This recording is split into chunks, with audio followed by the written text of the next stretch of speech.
The next 3 videos will demonstrate how to properly install the AlleyOOP Sports Safety Enclosure. Although you may install the safety enclosure with the tools provided, we recommend using a power drill or ratchet with a 13 mm deep socket. Some steps in the safety enclosure install videos will differ from the manual to speed up installation time. Please refer to your manual for safety guidelines, parts list, and diagrams. Open the enclosure box and lay out all of the parts.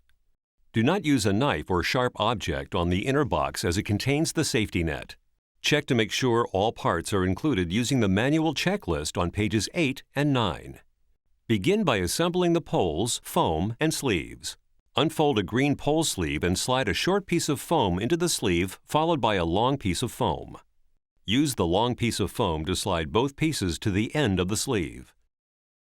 Lower support poles have a small snap button on top, while upper support poles have a distinctive notch. Depress the snap button on the lower pole and slide the upper pole onto it. The snap button will pop through when the poles are properly connected. Slide the foam and sleeve combination over the top of an assembled pole. Disassemble the bolt assemblies into their individual parts. Slide one washer over each bolt. One side of the pole is indented and the other is not. The indented side will face the trampoline leg. Slide the bolts and washers through the pole so the heads rest on the non-indented side. Take the spacers and slide one onto each bolt. Pick up the assembly by covering the spacers with your fingers and insert the bolts into the corresponding holes on the trampoline leg.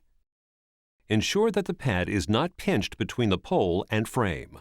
Tuck the pad flap underneath the pad or flip it up if it's hanging too low.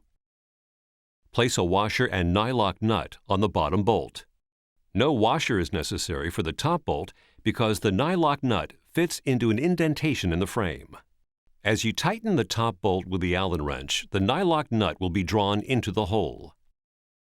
Power tools are recommended for installing the bolts, but parts should always be finished by hand for a snug fit. Place plastic acorn nuts over the exposed bolt ends to cover sharp edges and prevent injury. It is all right if some of the bolt thread is still showing below the acorn nut as long as the end is covered. Before installing the ball end caps, slide the pole sleeves over the notch on the top of the poles. Widen the top of the sleeve slightly using your fingers if needed. Push the ball end caps onto the poles so the notch on the pole settles into the notch on the ball end cap. The foam and sleeve should fit into the bottom of the ball end cap, but you may need to push them into place. We are now ready to install the safety enclosure net.